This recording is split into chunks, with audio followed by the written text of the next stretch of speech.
9th class maths. तो देखो बहुत ही बढ़िया चैप्टर चल रहा था जिसका नाम है क्वाड्रिलेटरल। क्या नाम है जिसका, बोलो? क्वाड्रिलेटरल। ठीक है, मैंने कुछ खास प्रॉपर्टीज बता दी थी लगभग सभी क्वाड्रिलेटरल की, और 8.1 शुरू भी हो गई थी। आई थिंक कुछ क्वेश्चंस हमने कर भी लिए थे। ठीक है, बहुत ही बढ़िया शुरुआत हुई थी। तो अब हम देखेंगे क्वेश्चन नंबर 4। पहली बात तो ये है कि क्वेश्चन नंबर 4 पर टिक कर लो, इंपॉर्टेंट है, कई बार आ चुका है 4 नंबर में, क्योंकि थोड़ा सा बड़ा भी है। देखते हैं। शो दैट, देखो पहले लिखा हुआ है शो दैट। लिखो गिवन क्या क्या है। Show that the diagonals of a square are equal. देखो गिवन तो कुछ खास नहीं पता अभी, लेकिन जो चीज शो करनी है वो जरूर पता है। तो लिखो टू शो। शो में लिखो first, show that the diagonals of a square are equal. देखो बोर्ड पे मैंने क्या करा, मैंने एक स्क्वायर बना लिया। कोई दिक्कत तो नहीं है? दिक्कत क्या होगी, मैंने ही तो बनाया है, तुम भी बनाओ। ये एक स्क्वायर है और क्वेश्चन ने बोला है शो करो कि इसके जो डायगोनल है ना, मालूम है ना, ये होते हैं डायगोनल। किसी भी क्वाड्रिलेटरल में ये जो क्रॉस वाला होता है ना लाइन, ये क्रॉस वाली लाइनें क्या कहलाती हैं? डायगोनल। क्वेश्चन ने बोला है देखो, show that the diagonals of a square are equal. Show करना है कि जो डायगोनल है वो इक्वल है। वैसे तो मुझे बताओ, तुम्हें मालूम है ना स्क्वायर के डायगोनल क्या होते हैं? इक्वल होते हैं। लेकिन मालूम होने से क्या होता है, ज्योमेट्री में मालूम तो सब कुछ होता है। ऐसी कोई सी चीज है जो मालूम नहीं होती? अगर क्वेश्चन हमें बोलता है तो मालूम तो हमें होता है, लेकिन क्या मालूम होने से काम चल जाएगा? नहीं, शो करना है, हमें प्रूफ करना है इस चीज को। तो लिखो, यानी कि हमें डायगोनल क्या दिखाने पड़ेंगे? इक्वल। बोर्ड पे देखो, डायगोनल इक्वल दिखाने का मतलब है ए सी एक डायगोनल है, बी डी एक डायगोनल है, और दोनों डायगोनल को क्या दिखाना है मुझे? इक्वल दिखाना है। तो लिखो फर्स्ट पार्ट में कि ए सी बराबर दिखाना है बी डी के। देखते हैं और क्या पूछा है, क्योंकि इसके अंदर बहुत सारी चीजें पूछी हैं इसलिए बड़ा है, लेकिन है आसान। तुम कहोगे भैया बहुत आसान था लेकिन बड़ा था बस। तो बड़ा होने से क्या होता है, चीजें आसान होनी चाहिए बस। ठीक है, आगे देखते हैं। Bisect each other at right angle. बहुत ही बढ़िया। देखो मुझे बताओ, दोनों ने एक दूसरे को किस पॉइंट पर कट करा है? ओ पर। और क्वेश्चन ने ये भी बोला है कि ये डायगोनल इक्वल तो है ही, साथ ही साथ ये डायगोनल एक दूसरे को क्या कर रहे हैं? बाइसेक्ट कर रहे हैं। तुम्हें याद होगा बाइसेक्ट का मतलब, अब तक तो तुम्हें याद हो जाना चाहिए, कितने सारे चैप्टरों में आ गया है। बाइसेक्ट का मतलब होता है इक्वली कट करना। बोर्ड पे देखो, इधर देखो, मुझे दिखाना है कि ओ ए किसके बराबर है? ओ सी के। ओ बी किसके बराबर है? ओ डी के। मुझे ये चीजें इक्वल करके दिखानी है। बाइसेक्ट का मतलब होता है इक्वली कट करना। ओ से लेकर डी तक का पार्ट, तो ओ से लेकर बी तक का पार्ट क्या होना चाहिए? बराबर। ओ से लेकर ए तक का पार्ट और ओ से लेकर सी तक का पार्ट क्या होना चाहिए? बराबर। तो लिख लो इस चीज को। एक तो हमें दिखाना है कि ओ ए बराबर है ओ सी के, और दिखाना है ओ डी बराबर है ओ बी के, है ना? एक ही बात है, समझ रहे हो ना? ये थी दूसरी बात। देखो पहली बात, डायगोनल क्या दिखाने थे? इक्वल। ये देखो डायगोनल इक्वल। दूसरी चीज, ये डायगोनल एक दूसरे को क्या कर रहे हैं? बाइसेक्ट कर रहे हैं। और बाइसेक्ट करने का मतलब होता है इक्वली कट करना। तो देखो इक्वली कट करना मतलब, देखो दोनों ने एक दूसरे को क्या करा है? बाइसेक्ट करा है इस पॉइंट पर। तो यानी कि ओ से लेकर ए तक और ओ से लेकर सी तक का डिस्टेंस मुझे क्या दिखाना पड़ेगा? बराबर, क्योंकि बाइसेक्ट का मतलब क्या होता है? इक्वल प्रूफ करना। ठीक है, अब आगे देखो, बाइसेक्ट तो देखो कर ही रहे थे, बाइसेक्ट तो कर ही रहे थे, लेकिन किस पर कर रहे थे? राइट एंगल पर। इसका मतलब ये हुआ कि मुझे ये एंगल ओ कितना दिखाना पड़ेगा? 90 डिग्री। ये बात है तीसरे पॉइंट में। लिखो एंगल ओ दिखाना पड़ेगा 90 डिग्री। हो गया ना लंबा? बताओ, एक क्वेश्चन था, कितने पार्ट पूछ लिए? 3 पार्ट। पहली बात, उन्होंने बोला था कि डायगोनल को इक्वल प्रूफ करो, चलो कर देंगे। फिर उन्होंने बोला कि डायगोनल एक दूसरे को बाइसेक्ट कर रहे हैं, मैंने बाइसेक्ट करने की इंफॉर्मेशन भी लिख ली। तीसरी बात, उन्होंने कहा बाइसेक्ट तो कर ही रहे हैं, लेकिन कितने एंगल पर बाइसेक्ट कर रहे हैं? 90 डिग्री पर। दो डायगोनल एक दूसरे को कितने डिग्री पर काट रहे हैं? 90 डिग्री पर काट रहे हैं। प्रूफ कर देंगे, कोई बात नहीं, शुरू करते हैं। अब लिखो टू शो। तो देखो तीनों पार्ट एक साथ लिखे जरूर है, करेंगे एक एक करके, करेंगे एक एक करके। बात सिर्फ हमें इतनी मालूम है कि ये एबीसीडी क्या बता रखा है, कि स्क्वायर, इतनी बात जरूर मालूम है। लिख लो, गिवन के अंदर लिख लो एबीसीडी इज अ स्क्वायर, बस, इससे ज्यादा कुछ भी गिवन नहीं है। तो देखो अब जरा बोर्ड पे, तुम कहोगे भैया ये तो बड़ा आसान निकला। देखो एसी और बीडी, बोर्ड पे देखो एसी, मुझे बताओ क्या इस वाले ट्रायंगल में नहीं आ रही? देखो जरा बोर्ड पे, एसी को फोकस करो, ए बी सी, देखो जरा ए बी सी, एसी इस वाले ट्रायंगल में आ रही है ना, देखो ये रही एसी। अब जरा दूसरी साइड देखो बीडी, बीडी ये देखो, बीडी ये देखो, B C D, B C D, है ना? तो क्यों ना इन दो ट्रायंगल को मैं कॉन्ग्रुएंट कर दूं। अगर कॉन्ग्रुएंट कर दूंगा तो ये साइड अपने आप ही क्या हो जाएंगी, इक्वल। तो शुरू करते हैं फिर। लिखो इन ट्रायंगल, मुझे काम करना है इन ट्रायंगल एडीसी, और काम करना है ट्रायंगल बीसीडी। अब इन दोनों को मैं कॉन्ग्रुएंट करने वाला हूं, और बहुत ही आसानी से कॉन्ग्रुएंट हुआ पड़ा है। तुम कहोगे भैया ये बहुत ही ज्यादा आसान चीज है। बोर्ड पे देखो जरा इधर, मुझे बताओ, देखो इधर ए डी सी, ये ट्रायंगल दिखाई दिया। अब देखो बी सी डी, मुझे बताओ ये जो साइड है डीसी, क्या ये डीसी दोनों में नहीं आ रही? देखो जरा, ये वाली साइड इस ट्रायंगल में भी आ रही है, और ये वाली साइड इस ट्रायंगल में भी आ रही है। तो ये साइड दोनों ट्रायंगल में आ रही है ना कॉमन। तो लिखो डीसी हमारी क्या है, कॉमन है।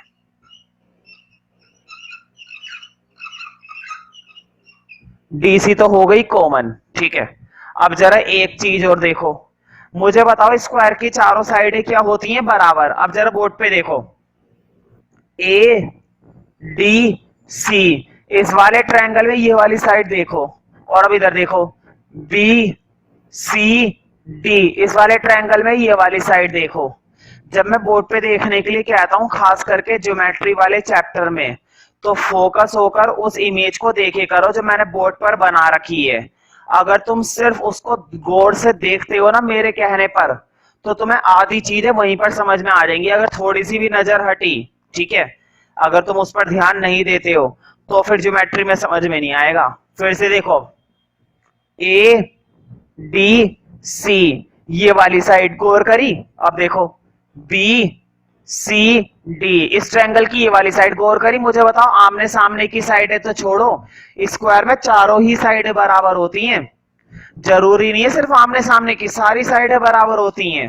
तो लिख दो फिर एडी और बीसीडी क्या है, इक्वल है भाई। बहुत ही बढ़िया, एडी और बीसीडी क्या है, इक्वल है। ये लिख देना साइड ऑफ स्क्वायर, क्योंकि ये स्क्वायर की क्या थी, साइडें थी। साइड से लिखना, साइड्स है ना, दो साइडें। ठीक है भाई, दो चीजें तो आ गई।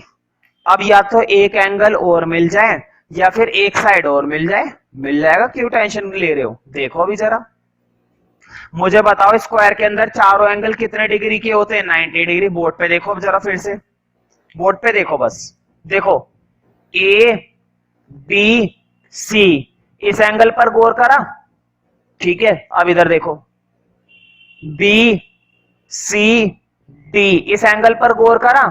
मुझे बताओ ये दोनों एंगल कितने डिग्री के हैं? दोनों तो छोड़ो, स्क्वायर के अंदर चारों एंगल कितने डिग्री के होते हैं भाई? मैंने प्रॉपर्टीज लिखवाई है तुम्हें। स्क्वायर के अंदर चारों एंगल होते हैं 90 डिग्री के। तो बताओ ये दोनों एंगल भी कितने डिग्री के होंगे? 90 डिग्री, है ना? लिख दो एंगल डी बराबर है एंगल सी के, साइड में लिख देना ईच 90।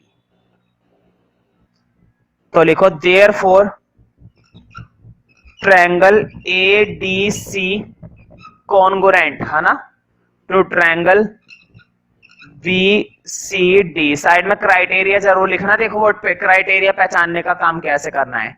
पहले तुमने ये साइड इस्तेमाल करी, फिर ये एंगल, फिर ये साइड, मतलब दो साइडों के बीच में एंगल आ रहा है, तो लिखो बाय SAS। लेकिन मुझे बताओ, क्या मुझे ट्रायंगल कॉन्ग्रुएंट करने थे? नहीं, ट्रायंगल तो कॉन्ग्रुएंट नहीं करने थे। मुझे जो इक्वल दिखाना था वो तो कुछ और था। कोई बात नहीं, CPCT लगा दो। देखो अभी CPCT में तो तुम्हें महारत हासिल है। हम प्रीवियस चैप्टर में कितनी बार CPCT लगा कर आए हैं ना। देखो मुझे बताओ, देखो नीचे तो बोर्ड खत्म हो गया था इसलिए मैं ऊपर लिखूंगा, तुम्हें इसके नीचे से लिखना। देखो जरा मुझे बताओ, AC वाली साइड किसके बराबर होगी? चलो मैं ऊपर की तरफ से दिखाता हूं। AC वाली साइड किसके बराबर होगी? BD वाली साइड की। बताओ, यही तो प्रूफ करना था। लिखो देयरफॉर AC बराबर है BD के, और साइड में लिखना बाय CPCT। बहुत ही बढ़िया। फर्स्ट पार्ट हमने इस क्वेश्चन का कर दिया। देखो चीजें समझ में आनी चाहिए, चाहे किसी भी बच्चे को अगर टाइम लगता है तो टाइम ले ले, ठीक है। क्वेश्चन ये है, मुद्दे की बात ये है कि समझ में आना चाहिए। देखो अब इसका सेकंड पार्ट देखते हैं। सेकंड पार्ट को करने के लिए पहले तुम्हें कुछ चीजों को समझना होगा। बोर्ड पे देखो OA OC। अब उधर देखो कि कहां कहां पर आ रहा है ये। देखो OA OC, ध्यान दी साइड है कौन सी है? देखो बोर्ड पे OA ऊपर वाली साइड, OC नीचे वाली साइड। इन दो साइडों को इक्वल दिखाना। अब जरा आगे देखो OB और OD, OB और OD। देखो एक एक करके करेंगे, पहले OA और OC को कर लेते हैं। बोर्ड पे देखो जरा, OA कौन से वाले ट्रायंगल में आ रही है? इस ट्रायंगल के अंदर आ रही है ना। देखो OA नीचे वाले ट्रायंगल में आ रही है ना, इस छोटे से ट्रायंगल में आ रही है, और OC नीचे वाले ट्रायंगल में आ रही है इधर। क्या ये तुम्हें साइडों में दो छोटे छोटे ट्रायंगल दिखाई दिए? देखो OA आ रही है AOD के अंदर, और देखो OC आ रही है COD के अंदर। क्या ये दो छोटे, चलो मैं तुम्हें अलग से दिखाता हूं। अब तुम्हें सिर्फ वही दो ट्रायंगल दिखाई देंगे जो मैंने दिखाने की कोशिश करी है, OADC। मुझे बताओ, अब तुम्हें ये दो ट्रायंगल दिखाई दिए। देखो OA आ रहा है ऊपर वाले ट्रायंगल में, OC आ रहा है नीचे वाले ट्रायंगल में। तुम्हें इन दो ट्रायंगल को क्या करना है? कॉन्ग्रुएंट। अगर तुमने इन दो ट्रायंगल को कॉन्ग्रुएंट कर दिया, समझो तुम्हारा क्वेश्चन हो गया, ठीक है। अब देखो कैसे। लिखो इन ट्रायंगल, क्या क्या नाम दोगे भाई? देखो AOD लिखो, in triangle AOD and triangle. नीचे वाले को क्या नाम दोगे? COD, COD, ठीक है।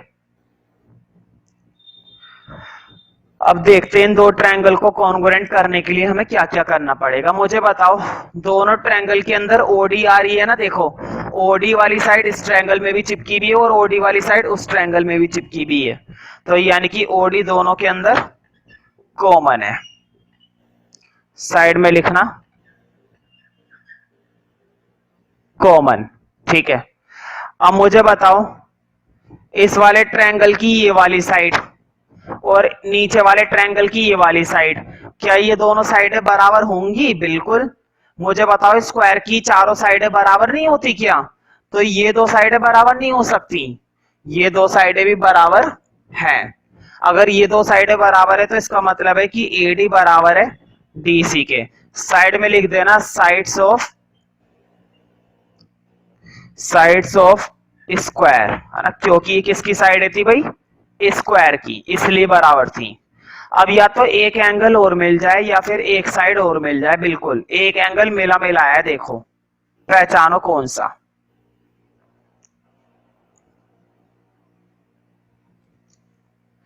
जरा गौर करो, बोर्ड पे देखो, इधर देखो, इस बड़े वाले ट्रायंगल में गौर करो। चलो मैं तुम्हें अलग से दिखाता हूं, थोड़ा सा रब करके, तुम भी क्या याद रखोगे। सिर्फ मैंने वही ट्रायंगल दिखा दिया, मैंने ना बीच की चीज गायब कर दी जानबूझकर। देखो ये जो लाइन बनी हुई है ना, मुझे मालूम है ओडी जो लाइन बनी हुई है मैंने गायब कर दी, तभी तो अलग से दिखाया ताकि तुम्हें समझ में आ जाए। मुझे बताओ क्या ये एडी और ये डीसी बराबर नहीं है? मुझे बताओ क्या ये जो ट्रायंगल है, ये जो मैंने अलग से बनाकर दिखाया है एडीसी, क्या इस एडीसी के अंदर एडी और डीसी बराबर नहीं है भाई? स्क्वायर की साइडें नहीं है क्या? स्क्वायर की साइडें हैं, इसलिए ये दोनों साइडें क्या हैं? बराबर है। और तुम्हें याद होगा किसी भी ट्रायंगल में जब दो साइडें बराबर होती हैं तो उनके आमने सामने वाले एंगल क्या होते हैं भाई? बराबर होते हैं। उनके सामने आमने सामने वाले एंगल भी क्या माने जाते हैं? आपस में बराबर माने जाते हैं। ठीक है, तो देखो कैसे बराबर माने जाएंगे। बताओ इस साइड के अपोजिट कौन सा एंगल है?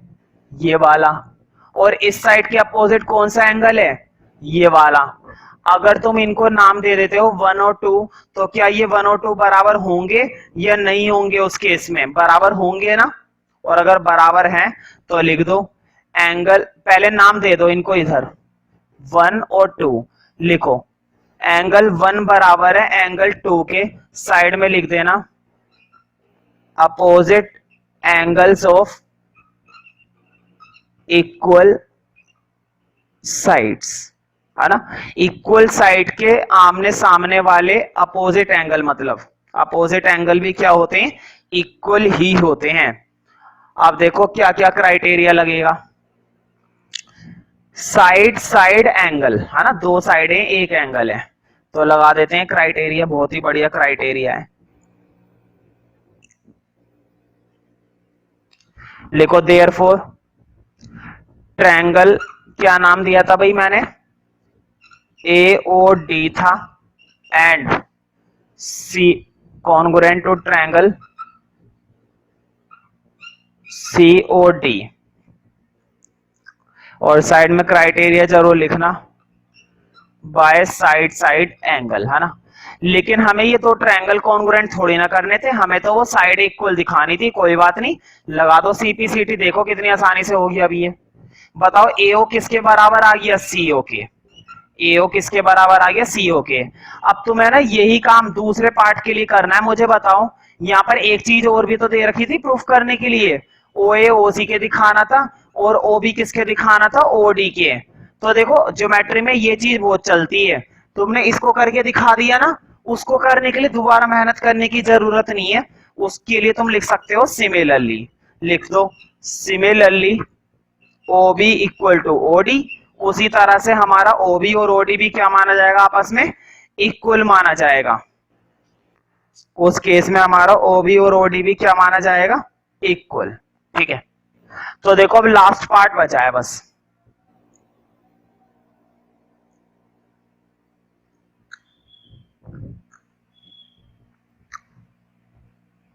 और लास्ट पार्ट भी समझो हो ही गया। बस मुझे इतना बता दो, देखो कितनी आसानी से हो गया है। मैं तुम्हें थर्ड पार्ट का कंक्लूजन बता देता हूं। थर्ड पार्ट में हमें ये 90 दिखाना है ना, बस। अब जरा इधर देखना बोर्ड पे, देखो 90 दिखाने का मतलब क्या है? ये वाला 90, ये वाला 90, ये वाला 90, ये वाला 90। लेकिन क्या हम चारों 90 दिखाएंगे? नहीं, कोई सा भी एक एंगल दिखा देते हैं। अगर चारों ही दिखाने बैठ जाएंगे फिर तो 10-20 नंबर का यही एक अकेला क्वेश्चन बन जाएगा, है ना। तो कोई सा भी एक एंगल 90 दिखाएंगे, बस वो हमारे ऊपर है कि हम कौन सा दिखाना चाहते हैं। अब देखो मैं कुछ चीजें तुम्हें दिखाऊंगा कि मैं कौन सा दिखाना चाहता हूं। बोर्ड पे देखो, मैंने इधर वाले एंगल को 3 मान लिया और इधर वाले एंगल को क्या मान लिया? 4। मैंने 3 और 4 मान लिया। मुझे बताओ क्या मैंने ये तो छोटे छोटे ट्रायंगल अभी अभी कॉन्ग्रुएंट करें पिछले पार्ट में? बस मुझे ये वाले दो पार्ट देखकर बताओ जो मैंने अलग से फिगर बनाई है।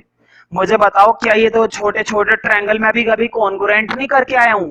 करके आया हूं ना।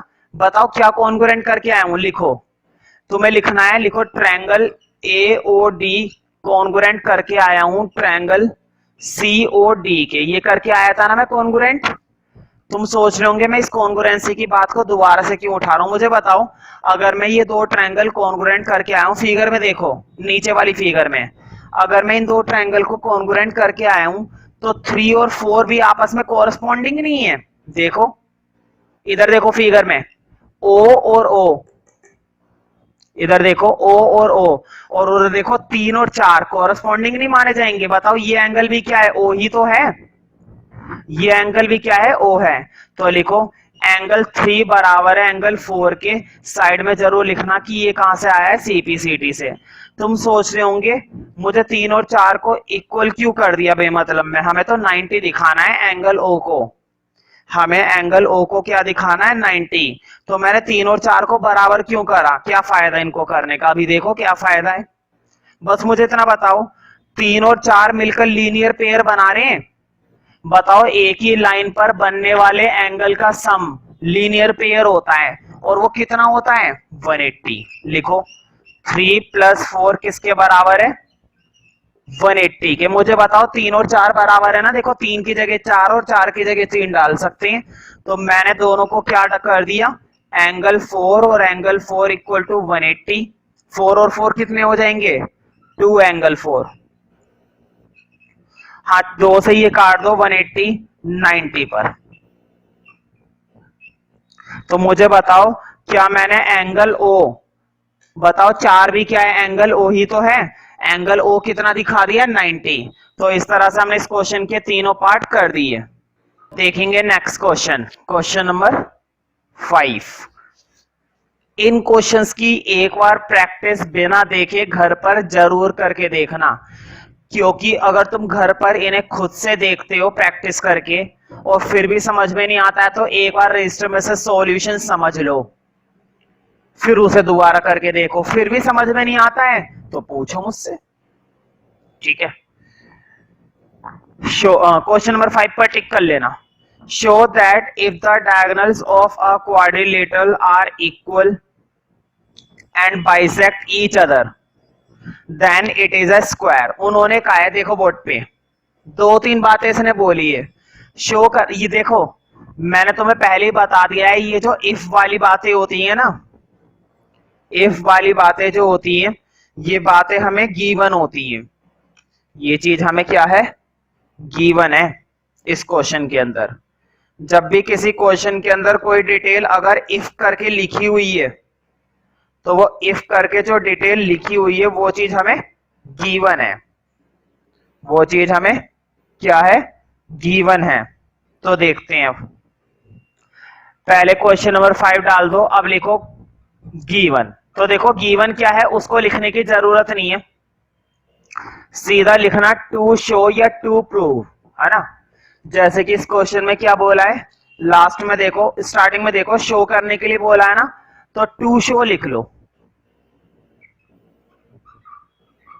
देखो show that if the diagonals of a quadrilateral are equal, हमेशा ध्यान रखना जब भी क्वेश्चन हमें किसी भी क्वाड्रिलेटरल के डायगोनल क्या बताएगा, इक्वल। बोर्ड पे देखो, जब भी वो बताएगा डायगोनल इक्वल, जब भी क्वेश्चन हमें क्या बताएगा, डायगोनल इक्वल, और वो भी क्या बोलेगा साथ में कि वो बाइसेक्ट कर रहे हैं। ध्यान से सुनो मेरी बात को, क्वेश्चन ने हमें क्या बताया है कि डायगोनल क्या है, इक्वल है, और साथ ही साथ वो डायगोनल एक दूसरे को क्या कर रहे हैं, बाइसेक्ट कर रहे हैं। दो बातें बहुत ही इंपॉर्टेंट है। मुझे बताओ क्वेश्चन ने हमें क्या बताया है कि किसी भी क्वाड्रिलेटरल के, देखो लिखा हुआ है diagonals are equal, if diagonals of a quadrilateral are equal bisect each other, और वो दोनों एक दूसरे को क्या कर रहे हैं, बाइसेक्ट कर रहे हैं। तो ध्यान रखना जब भी डायगोनल इक्वल होंगे और वो एक दूसरे को बाइसेक्ट करेंगे, तो वो क्वाड्रिलेटरल माना जाता है पैरेललोग्राम। वो क्वाड्रिलेटरल हमारा क्या माना जाता है, पैरेललोग्राम माना जाता है निश्चित रूप से। क्यों, क्वेश्चन है क्यों, क्योंकि तुम्हें याद होगी पैरेललोग्राम की यही तो खासियत होती है कि डायगोनल क्या होने चाहिए, इक्वल, और वो एक दूसरे को क्या करने चाहिए, बाइसेक्ट करने चाहिए। ये खासियत होती है पैरेललोग्राम की, ये खासियत होती है कि डायगोनल एक दूसरे को बाइसेक्ट जरूर करेंगे, तो वो पैरेललोग्राम है। और दूसरी चीज, अब नंबर 1 बात समझ में आ गई ना, अब नंबर 2 समझो। देखो आगे क्या लिखा हुआ है, bisect each other at right angle. देखो कितनी बड़ी बात है, यहां तक तो बात पता चल रही है कि डायगोनल बाइसेक्ट कर रहे हैं। दूसरी चीज, अगर वो राइट एंगल पर बाइसेक्ट कर रहे हैं ना, अगर वो कितने डिग्री पर बाइसेक्ट कर रहे हैं तो ये बात कंफर्म है कि वो क्या है, वो रोम्बस है। अच्छा, बातों को तोड़ तोड़ के समझो, देखो बातों को तोड़ तोड़ के समझो। देखो, अगर डायगोनल बाइसेक्ट करेंगे तो वो पैरेललोग्राम, और अगर बाइसेक्ट करेंगे 90 डिग्री पर तो वो पूरी फिगर क्या मानी जाएगी, रोम्बस। वो फिगर क्या मानी जाएगी, रोम्बस। बातें समझ में आई? अब ये जो बातें मैंने समझाई है ना, इसको लैंग्वेज में लिखना है। लिखने से पहले एक फिगर बना लो। देखो प्रूफ क्या करना है, इट इज अ स्क्वायर। ये जो देन के बाद वाली बात लिखी हुई है ना, then it is a square, ये हमें प्रूफ करना है। ये चीज हमें क्या करनी है, प्रूफ करनी है। ठीक है, देखो इफ से लेकर एंड तक की जो भी बात लिखी हुई थी वो बात गिवन थी, और देन के बाद जो लिखा हुआ है वो हमें क्या करना है, प्रूफ करना है। तुम्हें मालूम होगा अगर हमें क्या प्रूफ करना है, स्क्वायर, तो स्क्वायर की खासियत होती है कि चारों साइडें क्या दिखानी है, बराबर, है ना। चारों साइडें क्या दिखानी है हमें, बराबर, और चारों एंगल भी कितने दिखाने पड़ेंगे, 90। मुझे बताओ क्या मैं चारों एंगल 90 दिखाऊंगा या कोई सा भी एक एंगल 90 दिखा दूंगा? भाई कोई सा भी एक दिखा देंगे, जरूरी है चारों दिखाने? चारों दिखाने से कुछ भी नहीं होने वाला, है ना। एक दिखा दो, बाकी सिमिलरली। अब लिखो, तो देखो गिवन में बहुत सारी बातें गिवन है, इसलिए डैश छोड़ दो बस, है ना, ज्यादा कुछ नहीं। अब लिखो शो, वो स्टेटमेंट लिखनी है पहले। देखो लिखो, since diagonals bisect each other, है ना। मुझे बताओ क्या क्वेश्चन ने हमें ये बात बताई है कि जो डायगोनल है वो बाइसेक्ट कर रहे हैं, बाइसेक्ट कर रहे हैं ना। जब भी क्वेश्चन हमें बताएगा कि अगर डायगोनल बाइसेक्ट कर रहे हैं तो तुम समझ जाना कि वो क्वाड्रिलेटरल क्या है, पैरेललोग्राम है। उस क्वाड्रिलेटरल को तुम क्या बोलोगे, पैरेललोग्राम बोलोगे, है ना। तो लिखो therefore it is a parallelogram. बात समझ में आई? मैंने स्टार्टिंग में एक बात समझाई थी अभी क्वेश्चन करने से पहले कि जब भी किसी क्वाड्रिलेटरल के डायगोनल एक दूसरे को क्या करेंगे, बाइसेक्ट करेंगे, एक दूसरे को क्या करेंगे, बाइसेक्ट करेंगे, तो वो क्वाड्रिलेटरल क्या माना जाएगा, पैरेललोग्राम। वो क्वाड्रिलेटरल क्या माना जाएगा, पैरेललोग्राम। देखो ध्यान दे रहा, जल्दबाजी में मैंने टू शो में भी कुछ नहीं लिखा, तो टू शो में लिख लो। एबीसी को क्या शो करना था, एबीसीडी को क्या शो करना था, is a square, is a square. और तुम्हें मालूम है स्क्वायर का मतलब हमें क्या क्या शो करना है, स्क्वायर का मतलब है कि मुझे चारों साइडें शो करनी है इक्वल, और चारों एंगल 90 दिखाने हैं। समझ रहे हो ना, स्क्वायर की क्या खासियत होती है, स्क्वायर की खासियत होती है कि चारों साइडें मुझे क्या दिखानी पड़ेंगी, इक्वल, और चारों एंगल कितने दिखाने पड़ेंगे, 90। समझ रहे हो ना। अब तुम सोच रहे होंगे मैंने पैरेललोग्राम क्यों प्रूफ कर दिया। लिखो लिखो, देखो since bisect at right angle, है ना। ये बात भी बताई है ना क्वेश्चन ने। देखो बाइसेक्ट तो कर रहे हैं लेकिन कितने एंगल पे, राइट एंगल पर। और मैंने बताया था जब बाइसेक्ट करते हैं राइट एंगल पर तो हम उसको क्या बोलेंगे, it is a rhombus, it is a rhombus. तुम सोच रहे होंगे कि अगर मुझे रोम्बस ही प्रूफ करना था तो मैं डायरेक्ट पहली लाइन मैंने क्यों नहीं लिख दिया, मैं यहीं पे बता सकता था। देखो बोर्ड पे मैं यहीं पे बता सकता था ना, since diagonal bisect each other at right angle therefore it is a rhombus. नहीं, डायरेक्टली रोम्बस मत बोलो, पहले पैरेललोग्राम बोलना पड़ेगा, बाद में रोम्बस बोलना। क्यों, उसका जवाब है मेरे पास। तुम्हें याद है रोम्बस एक तरीके का पैरेललोग्राम ही होता है। रोम्बस तभी हो पाएगा जब पहले वो क्या होगा, पैरेललोग्राम। पहले उस फिगर को क्या प्रूफ करना पड़ेगा तुम्हें, पैरेललोग्राम, तब तुम उस फिगर को क्या प्रूफ कर सकते हो, रोम्बस। इसलिए मैंने पैरेललोग्राम की स्टेटमेंट पहले लिखी है और रोम्बस की बाद में। अब मुझे बताओ, तुम सोच रहे होंगे रोम्बस करके क्या मिला, प्रूफ तो स्क्वायर करना है। मुझे बताओ याद है रोम्बस की चारों साइडें इक्वल होती हैं। मुझे बताओ अगर मैंने एबीसीडी को रोम्बस प्रूफ कर दिया है तो इसका मतलब चारों साइडें प्रूफ मानी जाएंगी या नहीं मानी जाएंगी। तो लिखो hence A B equal to B C equal to C D equal to D A. क्यों? क्योंकि रोम्बस की चारों साइडें आपस में क्या होती हैं? इक्वल। मैं ये बात मानकर चल रहा हूं कि जो प्रॉपर्टीज क्वाड्रिलेटरल के बारे में मैंने सारी तुम्हें नोट करवाई थी वो तुमने अच्छे से पढ़ रखी है और वो प्रॉपर्टीज तुम्हें ध्यान भी है, ठीक है? तो इस बात को मैं मानकर चल रहा हूं, इसलिए तभी तुम्हें ये क्वेश्चन समझ में आएगा। देखो, जब भी किसी क्वाड्रिलेटरल के डायगोनल बाइसेक्ट करेंगे तो वो पैरेललोग्राम, और अगर बाइसेक्ट करेंगे राइट एंगल पर तो वो रोम्बस, और रोम्बस की चारों साइडें क्या होती हैं? बराबर। मुझे बताओ, स्क्वायर में भी चारों साइडें बराबर होती है ना? चलो, चारों साइडें तो मैंने बराबर कर दी। बताओ, क्या मैंने आधा प्रूफ कर दिया? बिल्कुल।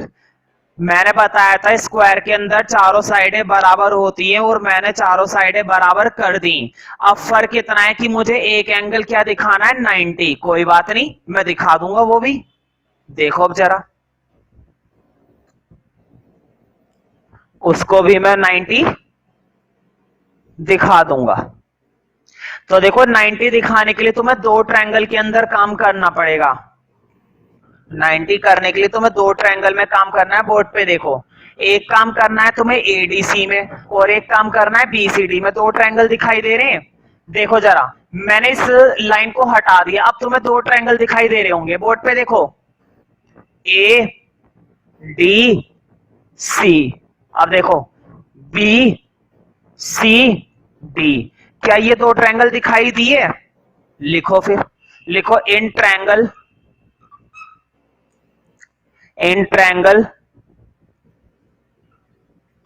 ADC and triangle BCD. ठीक है, मुझे बताओ, क्या ये डीसी दोनों में नहीं आ रही? ये डीसी इस ट्रायंगल में भी आ रही है और ये डीसी उस ट्रायंगल में भी आ रही है। तो लिख दो DC equal to DC, side में लिखना कॉमन। एक और देखो, मुझे बताओ, ये वाली साइड बोर्ड पे देखो, एडी और बीसी, क्या मैंने इन दोनों साइडों को इक्वल प्रूफ नहीं करा है अभी अभी? क्या मैंने इन दोनों साइडों को इक्वल प्रूफ नहीं करा पिछले पार्ट में? पिछले पार्ट में मैंने अभी चारों साइड इक्वल करी हैं, तो क्या ये आमने सामने वाली साइड इक्वल नहीं होंगी? तो लिखो एडी बराबर है बीसी के, साइड में लिखना प्रूव्ड। ये हमने प्रूफ कर दिया है ना। अब या तो एक साइड और मिल जाए या फिर एक एंगल और मिल जाए, बिल्कुल साइड मिली हुई है। मुझे बताओ, ये जो बीच में क्रॉस बना हुआ है ये डायगोनल है ना, और क्वेश्चन में हमें ये डायगोनल क्या बता रखे हैं? इक्वल बता रखे हैं। क्वेश्चन के अंदर हमें ये डायगोनल बताओ कि इक्वल बता रखे हैं या नहीं बता रखे हैं। ये दोनों डायगोनल आपस में क्या बता रखे हैं? इक्वल। और अगर डायगोनल इक्वल बता रखे हैं तो लिखो AC बराबर है BD के। साइड में जरूर लिखना ये चीज गिवन थी, क्योंकि डायगोनल हमें क्या बताए थे? इक्वल। लिखो therefore triangle ADC congruent to triangle BCD, और साइड में क्राइटेरिया लगाना मत भूलना, बाय ट्रिपल S, है ना, by side side side criteria. Side side side क्यों? क्योंकि भाई तीनों ही साइडों का इस्तेमाल करा है हमने, इसलिए। तुम सोच रहे होंगे ट्रायंगल इक्वल थोड़ी ना करने थे हमें तो एंगल 90 दिखाना था। बिल्कुल, देखो हो गया 90। बस अब 2 मिनट का खेल है। बस अब इधर देखो, बस जरा मुझे बताओ, इस डी के कोरस्पॉन्डिंग कौन सा एंगल है? एंगल सी है ना।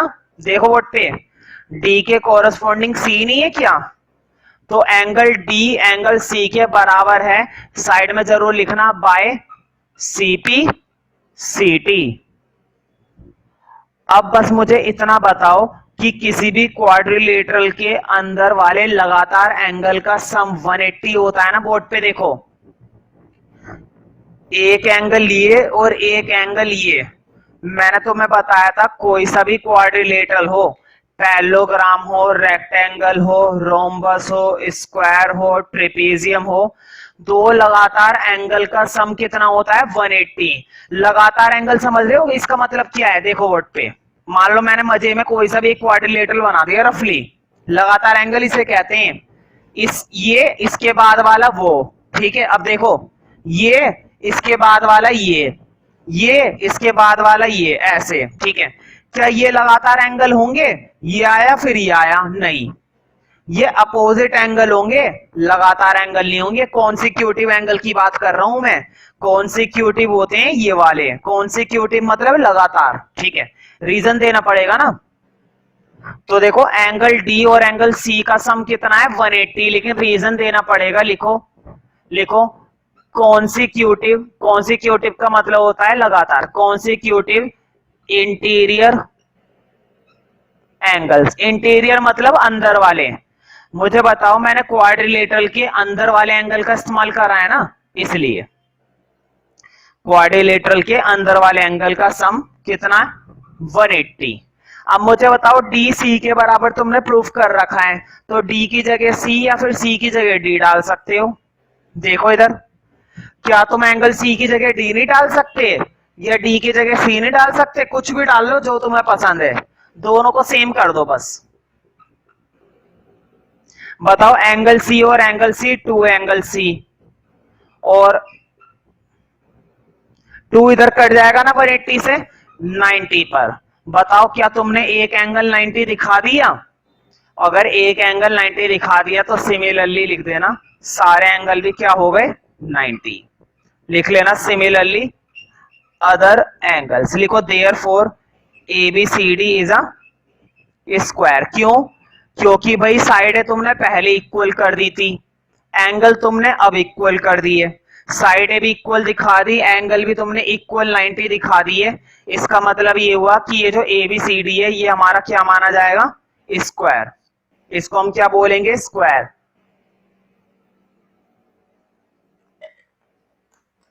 तो बहुत ही आसान था, ज्यादा मुश्किल वाली चीज नहीं है। अगर थोड़ी सी घर पर तुम क्या करोगे? प्रैक्टिस, उसके बाद, वरना तो मुश्किल ही मुश्किल है। तो नेक्स्ट क्वेश्चन में अगर फिगर वगैरह दे रखी है तो बनाओ भाई फटाफट से। मैं उम्मीद करता हूं कि तुम जल्दबाजी में फिगर खराब नहीं बनाओगे, इसलिए समय का सही इस्तेमाल करो और जल्दबाजी के चक्कर में गलत मत करो। बस चाहे थोड़ा समय लगे लेकिन चीजें सही होनी चाहिए। चीजें क्या होनी चाहिए? बस सही। ये है मुद्दे की बात। तो देखो क्वेश्चन नंबर 6 के अंदर तो भाई फिगर दे रखी है, टिक कर लेना क्वेश्चन नंबर 6। ये तुम्हारा 2012 के एग्जाम में पूछा गया है, 2015 के एग्जाम में पूछा गया है, ठीक है। तो बनाते हैं भाई फिगर, पहले फिगर बना लेते हैं।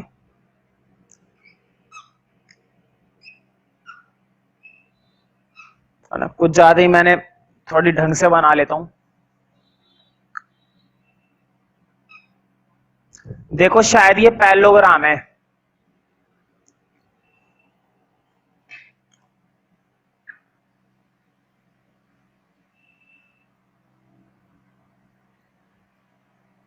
ना, तो बोर्ड पे थोड़ा सा अंदाजा नहीं हो पाता है, लेकिन मैंने फिर भी जैसे तैसे करके रफली एक पैरेललोग्राम जैसी चीज बना दी है ना। इधर का थोड़ा सा बाहर जा रहा है, इधर का मैं ठीक कर देता हूं। अब ठीक है ना, रफली। तो देखो नाम दे देते हैं ABCD और बीच में इन्होंने एक डायगोनल भी बना रखा है। बहुत ही बढ़िया, बनाना भी चाहिए, सबको बनाना चाहिए। अब क्वेश्चन पढ़ते हैं। लिखो पहले गिवन, है ना, कि क्या क्या दे रखा होगा हमें। डायगोनल AC दिखाई दे रहा है, AC डायगोनल है ना, एक ही डायगोनल है वैसे भी, of a parallelogram ABCD bisect angle A। तुम्हें याद होगा मैंने तुम्हें बाइसेक्ट के बारे में अच्छी खासी नॉलेज दे रखी है। क्या होता है बाइसेक्ट का मतलब? देखो बोर्ड पे, अगर एक एंगल है और मैंने बीच में से क्या बना दिया? उसका बाइसेक्टर बना दिया, तो इधर वाला एंगल उधर वाले एंगल के क्या होगा? बराबर होगा। बाइसेक्ट का मतलब होता है कि उस लाइन ने उस एंगल को दो बराबर बराबर हिस्सों में काटा है। तो मुझे बताओ AC ने किस एंगल को बाइसेक्ट करा है? एंगल A को। तो बोर्ड पे देखो, ये वाला 1 किसके बराबर होगा? 2 के, है ना। तो लिखो गिवन में 1 बराबर बताया गया है 2 के। वन किसके बराबर बताया गया है, टू के। अब आगे देखते हैं, शो दैट, चलो इतनी सी बात की बनती। शो करना है, लिखो टू शो, देखो दो पार्ट हैं तो मैं एक एक करके लिख रहा हूं। फर्स्ट पार्ट में शो करना है it bisect angle C also. Board पे देखो, तुम्हें ये बात पता चल गई कि एसी ने एंगल ए को तो बाइसेक्ट करा था। बाइसेक्ट करने का मतलब है वन और टू बराबर बता रखे थे, है ना। बाइसेक्ट करने का मतलब यही होता है। लेकिन शो ये करवाया है कि इस एसी ने ए को तो बाइसेक्ट करा ही था, सी को भी करा है। इसका मतलब इसने सी को भी बराबर काटा है। ये बात प्रूफ करो। ये बात गिवन नहीं है, ये बात प्रूफ करनी है। मतलब 3 और 4 हमें क्या दिखाने हैं, फर्स्ट पार्ट के अंदर बराबर दिखाने हैं। तो लिखो शो। बहुत ही आसान क्वेश्चन है, बहुत ही आसान क्वेश्चन है ये। तुम कहोगे भैया बहुत ही अच्छा लगा। बस मुझे इतना बताओ, क्या एंगल 2 एंगल 1 के बराबर है?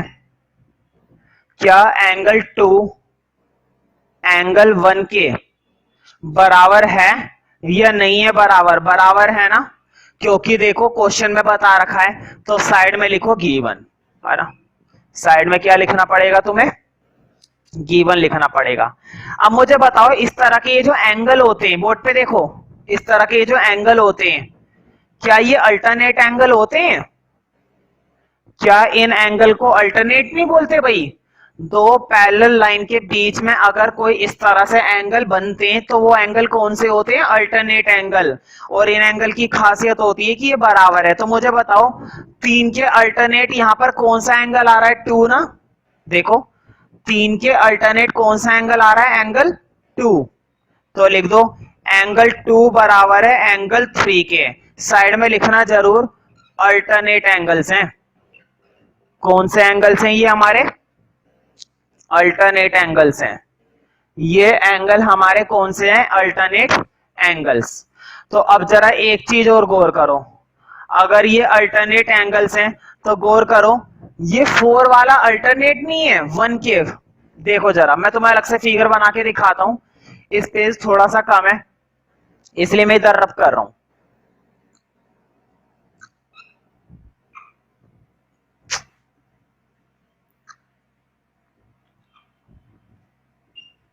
मुझे बताओ, क्या ये अल्टरनेट नहीं होगा?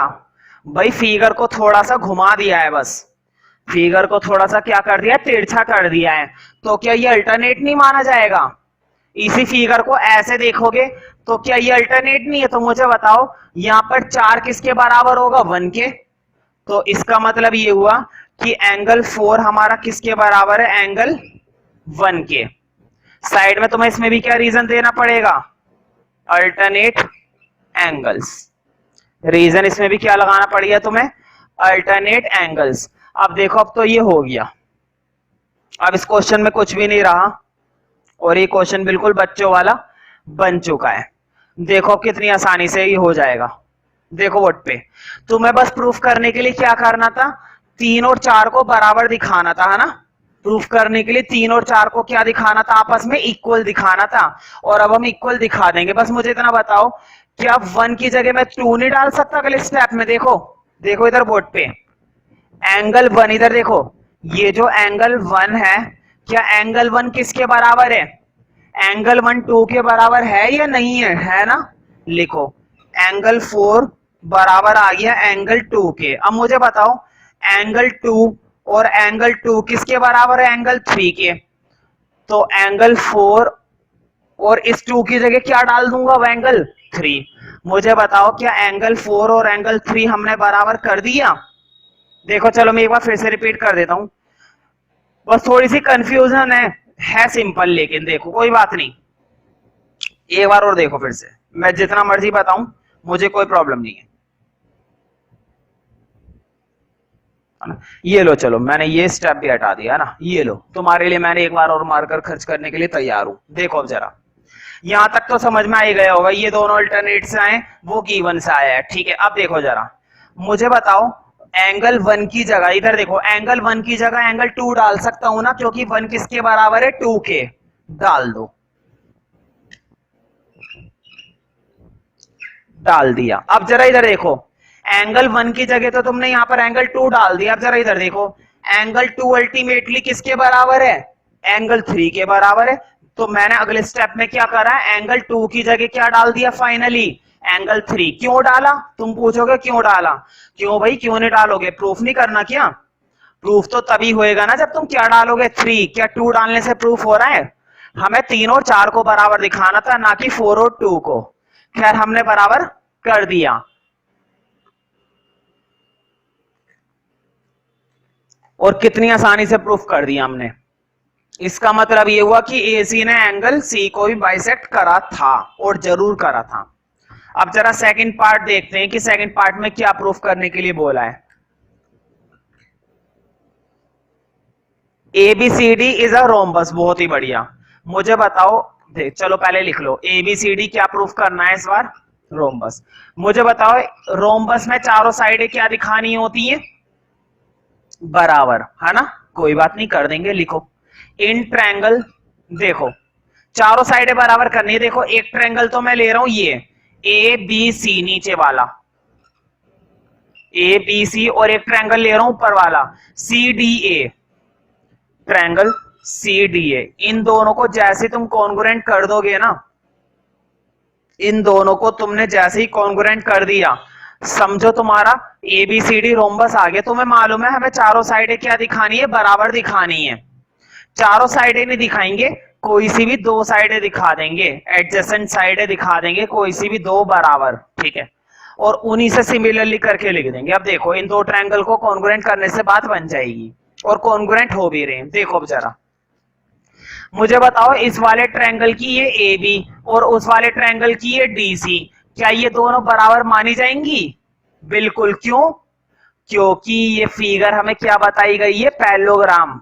और पैरेललोग्राम में आमने सामने की साइडें आपस में क्या होती हैं? इक्वल होती हैं, याद है? पैरेललोग्राम के अंदर आमने सामने की साइडें, अपोजिट साइडें क्या होती हैं? पैरेलल भी होती हैं और इक्वल भी होती हैं। खैर पैरेलल तो यूज नहीं करना, इक्वल यूज करना है। तो लिखो ए बी बराबर आ गई सी डी के, साइड में लिख देना अपोजिट साइड्स किसकी? तुम्हारी पैरेललोग्राम की, ठीक है। अगला देखो, मुझे बताओ ऊपर वाले ट्रायंगल की ये वाली साइड, ये, और उस वाले ट्रायंगल की ये साइड, ये भी बराबर है, वही रीजन है, अपोजिट। तो लिखो एडी बराबर है बीसी के, साइड में जरूर लिखना वो रीजन। मैंने इन्वर्टेड कॉमा लगा दिया, तुम मत लगाना। और मुझे बताओ दोनों ट्रायंगल के अंदर एसी नहीं आ रहा कॉमन?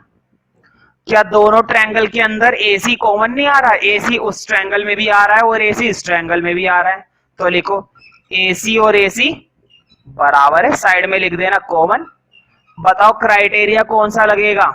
लिखो therefore triangle A B C. तो देखो अब हम करेंगे क्वेश्चन नंबर 7। तो स्टार्ट करते हैं। A B C D is a rhombus. देखो ए बी सी डी क्या बता रखा है? एक रोम्बस। तो बना लेते हैं एक बढ़िया सी शेप रोम्बस की। तुम्हें याद होगा रोम्बस दिखने में कैसा लगता है? पैरेललोग्राम की तरह, है ना? तो देखो मैंने रफली बना दिया पैरेललोग्राम की तरह, और इसका नाम है ए बी सी डी। तो दे दो भाई इसका नाम ए बी सी डी, ठीक है। आगे देखते हैं। In which diagonal A C bisect, sorry, show that diagonal A C bisect angle A as well as angle C. तो देखो ए सी डायगोनल जो है वो ए को भी बाइसेक्ट कर रहा है और सी को भी बाइसेक्ट कर रहा है। तुम्हें ये बात मैंने पहले बता दी थी, बाइसेक्ट करने का मतलब क्या होता है। बोर्ड पे देखो, ये ए सी एक डायगोनल है। क्या ये एसी एक डायगोनल है या नहीं है? डायगोनल है ना। इस डायगोनल एसी ने एंगल ए को भी बाइसेक्ट करा है, मतलब जितना 1 उतना ही 2। इस डायगोनल एसी ने एंगल सी को भी बाइसेक्ट करा है, मतलब जितना 3 उतना 4। बाइसेक्ट करने का मतलब क्या है? 1 और 2 बराबर, 3 और 4 बराबर, है ना? आगे देखते हैं। Diagonal B D bisect angle B as well as angle D. फिर हमने एक और डायगोनल बना दिया बी डी, इसने बी को भी बाइसेक्ट करा है, मतलब 5 बराबर है 6 के। इसने डी को भी बाइसेक्ट करा है, मतलब 7 बराबर है 8 के। तो कुल मिलाकर हमें ये चारों एंगल क्या प्रूफ कर रहे हैं? बराबर। 1 2 के बराबर है, 3 4 के बराबर है, 5 6 के बराबर है, 7 8 के बराबर है। लेकिन मुझे बताओ क्या मैं इन चारों एंगल को बराबर प्रूफ करूंगा या सिर्फ एक कॉम्बिनेशन को करूंगा? एक कॉम्बिनेशन को। ज्योमेट्री के अंदर सिमिलैरिटी वाला तरीका बहुत चलता है, सिमिलरली करके, है ना। एक कॉम्बिनेशन हम प्रूफ कर देंगे, बाकी का सारा पार्ट किस में चला जाएगा? सिमिलरली, है ना। तो स्टार्ट करते हैं। तो देखो इंफॉर्मेशन वैसे तो कुछ खास गिवन नहीं है, बस इतना लिख लो कि ABCD क्या बताया गया है? एक रोम्बस। अब लिखो टू प्रूव। तो देखो बहुत सारे पार्ट है वैसे तो, लिखो angle 1 equal to angle 2, angle 3 equal to angle 4, angle 5 equal to angle 6 और एंगल 7 इक्वल टू एंगल 8। बताओ ये चारों इक्वल करने थे ना? बिल्कुल, बहुत ही बढ़िया, है ना। अब देखो किस तरह से हम इस क्वेश्चन को करेंगे और बहुत ही आसानी से ये क्वेश्चन हो जाएगा। देखो अब जरा, तो देखो दो एंगल हमें इक्वल दिखाना है और बहुत ही आसानी से दिखा सकते हैं, कोई सा भी दिखा दो। 1 को 2 के दिखाना है प्रूफ, तो 1 को 2 का दिखा दो। 3 4 वाला करना चाहते हो, 5 6 वाला करना चाहते हो, 7 8 वाला करना चाहते हो, कोई से भी दो बराबर दिखा दो बस। सारे दिखाने की कोई जरूरत नहीं है, कोई से भी दो दिखा दो बस बराबर, है ना। तो शुरू करते हैं। अब लिखो प्रूफ। तो देखो एक ट्रायंगल में ले रहा हूं ADC। लिखो इन ट्रायंगल ADC, दिखाई दिया ट्रायंगल? देखो बोर्ड पे इधर वाला ADC दिखाई दे रहा है ना ये। अब लो ABC, देखो इधर बोर्ड पे ADC, ये ट्रायंगल दिखाई दे रहा होगा। और उधर देखो ABC, उधर वाला ट्रायंगल दिखाई दे रहा होगा ना। इन दो ट्रायंगल को मैं क्या करूंगा? कॉन्ग्रुएंट। और अगर मैंने इन दो ट्रायंगल को कॉन्ग्रुएंट कर दिया ना, तो आधी चीजें तो तुरंत प्रूफ हो जाएंगे। देखो अब कॉन्ग्रुएंट करते हैं। तुम्हें मालूम है कॉन्ग्रुएंट, तुम्हें मालूम है रोम्बस की चारों साइडें बराबर होती हैं। बोर्ड पे देखो, इस वाले ट्रायंगल की ये वाली साइड और उस वाले ट्रायंगल की ये वाली साइड क्या बराबर होगी? बिल्कुल, लिखो AD बराबर होगा, ध्यान से देखो, AD बराबर होगा BC के। इसी तरह से अब इधर देखो, इस ट्रायंगल की ये नीचे वाली साइड और उस ट्रायंगल की वो ऊपर वाली साइड, क्या वो साइडें बराबर होंगी? वो भी बराबर होंगी। लिखो DC बराबर है AB के। और मुझे बताओ AC दोनों में नहीं आ रहा? AC वाली जो डायगोनल है, देखो ये डायगोनल इस ट्रायंगल में भी आ रहा है और ये डायगोनल उस ट्रायंगल में भी आ रहा है, तो कॉमन है। तो लिखो AC इक्वल टू AC। इन दोनों में तो सेम रीजन लिखना कि साइड्स ऑफ रोम्बस, है ना, क्योंकि ये रोम्बस की साइड थी। और नीचे वाले में लिखना कॉमन, कि ये क्या था? कॉमन। तो क्राइटेरिया कौन सा लगेगा? Side side side. तो लिखो therefore triangle ADC congruent to triangle ABC। Side में जरूर लिखना by side side side criteria. अब देखो कितनी आसानी से हमारा प्रूफ हो गया। देखो बस तुम्हें कॉरस्पॉन्डिंग पार्ट दिखाने हैं। अब देखो इधर, मुझे बताओ, देखो बोर्ड पे मैं तुमसे कुछ चीजें ना पूछने के लिए इसी के अंदर थोड़ी सी एडजस्टमेंट करूंगा, तुम्हें नहीं करने की जरूरत है, वो तो मैं तुमसे पूछना चाहता हूं बस। देखो इस डायगोनल की फिलहाल कोई जरूरत नहीं है, मैं इस डायगोनल को थोड़ी देर के लिए हटा रहा हूं। देखो मैंने इन दो ट्रायंगल में काम करवाया है ना तुमसे, मैंने इन दो ट्रायंगल में काम करवाया थोड़ी देर के लिए ना, मैं तुम्हें समझाने के लिए ये दो एंगल भी मैंने हटा दिए, ये वाला एंगल भी हटा दिया। अब मुझे बताना जो चीजें मैं पूछूंगा। बोर्ड पे देखो, मैंने इन दो ट्रायंगल को अभी अभी क्या करा है? कॉन्ग्रुएंट करा है। साइड साइड साइड क्राइटेरिया से मैंने इन दो ट्रायंगल को अभी अभी क्या करा है? कॉन्ग्रुएंट। तो मुझे बताओ, इधर वाले A के कोरस्पॉन्डिंग एंगल उधर वाले A के कोरस्पॉन्डिंग बराबर होगा ना, मतलब 1 किसके बराबर होगा? 2 के। लिखो therefore angle 1 equal to angle 2। अब इधर देखो 3 के कोरस्पॉन्डिंग 4 होगा, है ना। लिखो 3 इक्वल टू 4। रीजन क्या दोगे? CPCT, है ना। देखो C के कोरस्पॉन्डिंग C, A के कोरस्पॉन्डिंग A। देखो इधर इधर वाला ए और उधर वाला ए दोनों बराबर, इधर वाला सी और उधर वाला सी दोनों बराबर, मतलब 3 और 4 बराबर, 1 और 2 बराबर। साइड में रीजन लिखना बाय सीपीसीटी और बाकी के पार्ट लिख देना सिमिलरली। लिखो सिमिलरली कौन कौन से रह गए भाई, similarly 5 equal to 6, 7 equal to 8। कोई दोबारा मेहनत करने की जरूरत नहीं है, ज्योमेट्री के अंदर ये ट्रिक बहुत चलती है सिमिलरली करके। कुछ सेलेक्टेड पार्ट को कर दो और बाकी के पार्ट क्या डाल दो, सिमिलरली। आसानी से कर सकते हैं, कोई टीचर मार्क्स नहीं काट सकता, ज्योमेट्री में हमें ऐसा करना अलाउड होता है।